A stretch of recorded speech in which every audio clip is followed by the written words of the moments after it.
अनारसे तो आपने बहुत बार बनाए होंगे, लेकिन आज हम अनारसे को थोड़ा ट्विस्ट देंगे। हम बनाएंगे अनारसे का एक खास वर्जन, स्वाद भरा मावा अनारसा। बाहर से एकदम करारा और अंदर से स्वाद से भरा। काजू, बादाम, मिल्क पाउडर और हल्की सी मिठास वाली स्टफिंग के साथ खाने में इतना लाजवाब कि मेहमान भी तारीफ किए बिना नहीं रहेंगे।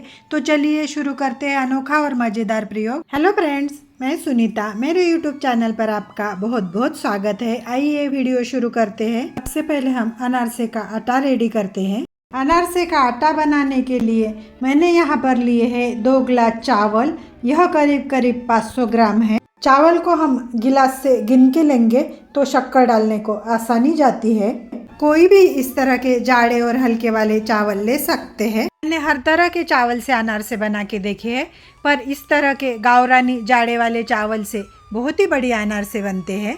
चावल को मैंने साफ कर लिया था। अब इसमें डाल देंगे पानी और चावल को रगड़ रगड़ के 2-3 बार साफ पानी से धो लेना है।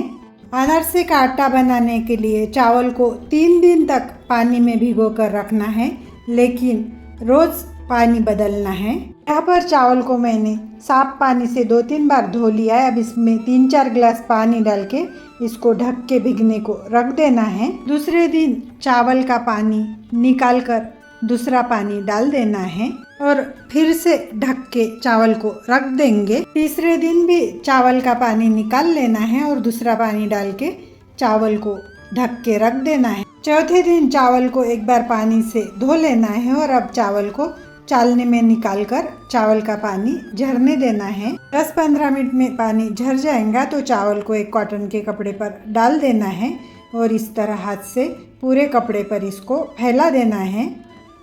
चावल को 1 घंटा फैन के नीचे रखकर सूखने देना है। जब तक चावल सूखते हैं हम शक्कर पीस लेंगे। हमने 2 गिलास चावल लिए थे तो 2 गिलास ही शक्कर लेना है।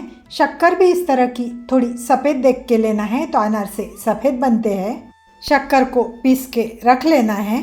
अभी चावल को सुखा के 1 घंटा हो गया है। यहाँ पर ध्यान देना है, चावल में ज़्यादा नमी भी नहीं होना चाहिए और चावल ज़्यादा सूखना भी नहीं चाहिए। अगर चावल ज़्यादा सूख गए तो बारीक पीसे नहीं जाते और नमी रही तो आटा चिपचिपा ज़्यादा बनता है। तो यहाँ पर चावल को इस तरह हाथ में लेके चेक करना है। चावल में ज़्यादा नमी रही तो यह हाथ में चिपकेंगे और इस तरह मसल के देखना है। मसलने के बाद चूरा हो रहा है। अगर यहाँ पर चावल ज़्यादा सूख गए तो मसलने के बाद इस तरह चूरा नहीं होता। यही स्टेप अनारसे बनाने के लिए बहुत खास है। यहाँ पर चावल हाथ को चिपक भी नहीं रहे हैं और चूरा भी हो रहा है, तो इसी स्टेज पे चावल को पीसना है।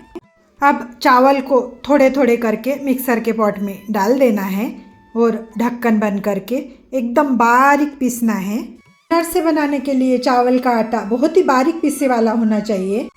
और अब पीसे वाले चावल के आटे को डाल देंगे मैदे के चालनी में और मैदे के चालनी से इसको छान लेना है। चावल का आटा छानने के लिए यहाँ पर मैदे की ही चालनी यूज़ करना है ताकि हमारा आटा एकदम महीन तैयार हो।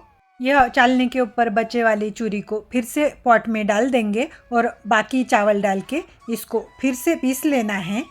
इसी तरह पूरे चावल को बारीक पीस के छानते जाना है। आखिरी में जो चूरी बचेंगी इसको हम अनारसे बनाते टाइम यूज़ करेंगे, तो डब्बे में डाल के फ्रिज में रख देना है। मैंने पूरे चावल को पीस के यहाँ पर आटा तैयार कर लिया है। अब इस आटे को फिर से मैदे के चालनी में डाल के छान लेना है। चावल के आटे को 2 से 3 बार मैदे के चालनी से छान लेना है, जिससे चावल का आटा एकदम बारीक महीन तैयार हो जाता है। अगर चावल का आटा थोड़ा भी दरदरा रहा तो अनारसे फ्राई करते टाइम बिखर सकते हैं, इसलिए इस तरह एकदम बारीक महीन पीस के आटा तैयार करना है। मैंने यहाँ पर 2 बार आटे को छान लिया है। मैं अब इसको तीसरी बार और एक बार छान रही हूँ। इस तरह 3 बार आटे को छान के एकदम महीन तैयार कर लेना है।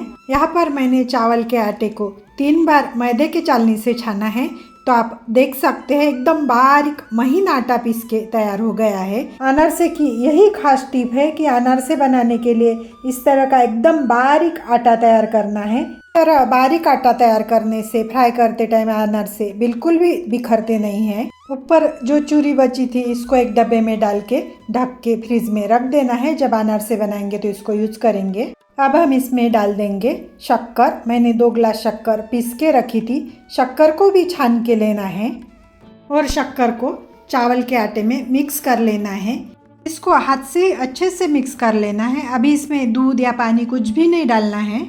चावल के आटे में थोड़ी नमी रहती है, उसमें शक्कर डाल के इस तरह मसलने से वो एकदम सॉफ्ट हो जाता है। आप चाहो तो इसको मिक्सर के पॉट में डाल के भी पीस सकते हैं, वैसे भी यह सॉफ्ट हो जाता है। बस इस तरह मसल के आटे को अच्छे से सॉफ्ट बना लेना है। तो यह आटा काफ़ी दिन तक ख़राब नहीं होगा। आप इसको फ्रीज में रखेंगे तो 1.5 से 2 महीने तक इसको स्टोर करके रख सकते हैं, और बाहर रखना है तो आप 8 से 10 दिन तक इसको बाहर भी रख सकते हैं, यह ख़राब नहीं होता। देख सकते हैं यहाँ पर आटा अच्छे से सॉफ्ट हो गया है। अब थोड़ा थोड़ा आटा लेके इसके इस तरह लड्डू बना लेना है। इसी तरीके से पूरे आटे के लड्डू बना लेना है और फिर लड्डू को एक एयर टाइट डब्बे में रख देंगे। लड्डू को इस तरह डब्बे में रख के ढक्कन बंद करके इसको 2-3 दिन तक भीगने देना है। उसके बाद ही इसके अनारसे बनाना है। अनारसे बहुत ही बढ़िया बनते हैं।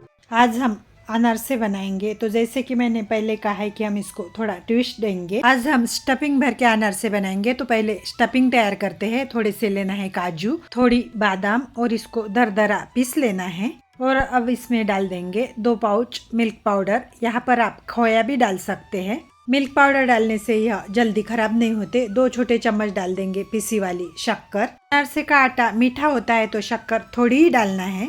इस तरह की स्टफिंग तैयार कर लेना है। इसको रख देंगे साइड में। और अब अनारसे का आटा तैयार करते हैं। जितने अनारसे बनाना है उतने ही आटे के लड्डू लेना है। बचे वाले लड्डू को आप स्टोर करने के लिए फ्रिज में रख सकते हैं, यह खराब नहीं होते। चाहो आप इसके अनारसे बना सकते हैं। अब लड्डू को इस तरह हाथ से तोड़ लेना है। इस दिवाली आप इस मावा अनारसे की रेसिपी को ज़रूर ट्राई कीजिएगा। यहाँ पर मैंने सभी लड्डू को तोड़ लिया है। अब इसमें डाल दूंगी 1 चम्मच घी। घी डालने से अनारसे बहुत ही सॉफ्ट बनते हैं। पहले घी को पूरे आटे में अच्छे से हाथ से मिक्स कर लेना है।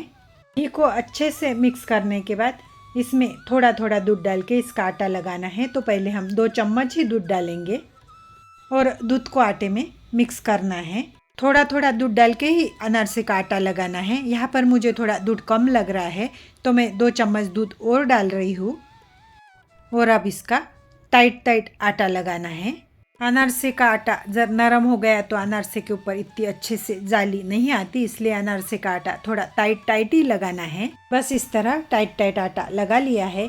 इस छोटे चम्मच से मुझे पूरा आटा लगाने को 4 चम्मच ही दूध लगा है। दूसरी तरफ घी को भी गरम करने को रख दिया है। अब चाहो तो तेल में भी अनारसे तल सकते हैं। तो हम अनारसे बनाएंगे तो मैंने यहाँ पर ली है खसखस, चावल की चूरी और जो हमने स्टफिंग तैयार कराया था उसमें डाल देंगे इलायची पाउडर। और इलायची पाउडर को अच्छे से मिक्स कर लेना है। और अब बनाएंगे अनारसे तो उसके लिए थोड़ा सा आटा लेना है और आटे को इस तरह हाथ से मसलते हुए गोल गोल कर लेना है। उंगलियों को घी लगा के उंगलियों से प्रेस करते हुए इसकी इस तरह की गोल गोल पूरी बना लेना है। और पूरी को इस तरह उंगलियों पे रखते हुए काजू बादाम और मिल्क पाउडर का मिक्स इसके ऊपर 1 चम्मच डाल देना है। सभी किनारों को इस तरह मिला लेना है। किनारों को मिलाने के बाद इसको हल्के से प्रेस करना है, ज़्यादा ज़ोर से नहीं करना है, फटना नहीं चाहिए। और सब तरफ से खसखस से कवर कर लेना है। बस इस तरह का अनारसा तैयार कर लेना है। इसको ज़्यादा बड़ा नहीं बनाना है। और एक अनारसा बना के बताती हूँ। थोड़ा सा आटा लेना है, आटे को गोल गोल कर लेना है और हाथ को थोड़ा घी लगाकर इसको प्रेस करते हुए इसकी पूरी बना लेना है। और अब इसमें छोटा चम्मच एक स्टफिंग भर देना है। सभी किनारों को मिलाते हुए जोड़ लेना है। सभी किनारों को आराम से जोड़ लेना है। एक्स्ट्रा स्टफिंग को कटोरी में डाल देंगे। यह मावा अनारसा खाने में बहुत ही टेस्टी लगता है। और हल्का हल्का प्रेस करके इसके ऊपर सब तरफ से जो हमने आटा तैयार किया था, चावल की चूरी बची थी, उसको लगा लेना है। बस यहाँ पर हमारे दोनों तरह के अनारसे तैयार है, खसखस वाला भी और चावल के चूड़ी वाला भी। दूसरे साइड में घी भी गर्म हो गया है। थोड़ा सा आटा डाल के चेक कर लेना है। गैस की फ्लेम को लो कर लेना है और उसके बाद ही आराम से इसमें अनारसा फ्राई करने को छोड़ना है। मावा अनारसे को आप दोनों साइड से भी फ्राई कर सकते हैं। फ्राई होके जब अनारसा ऊपर आ जाएगा तो इसको पलट के दूसरे साइड से भी फ्राई कर लेना है। 1-2 बार पलट के इसको अच्छे से सुनहरा होने तक फ्राई होने देना है। वाह, बढ़िया सा हमारा यहाँ पर मावा अनारसा तैयार है। इस दिवाली आप ज़रूर ट्राई कीजिएगा और आपके एक्सपीरियंस मुझे कमेंट करके ज़रूर बताइएगा। बाकी बच्चे वाले आटे के भी अनारसे को इसी तरह फ्राई कर लेना है। अनारसे को तल के चालनी में रखना जाता है तो एक्स्ट्रा घी तेल नीचे निकल जाता है। तो फ्रेंड्स, यह था हमारा शाही मावा अनारसा, बाहर से करारा और अंदर से शाही स्वाद। अगर आपको शाही मावा अनारसे की रेसिपी पसंद आई हो तो वीडियो को लाइक और शेयर ज़रूर करें और हाँ, चैनल को सब्सक्राइब करना न भूले ताकि ऐसे ही नए और खास स्वाद आपके तक पहुँचते रहे। Thanks for watching my video.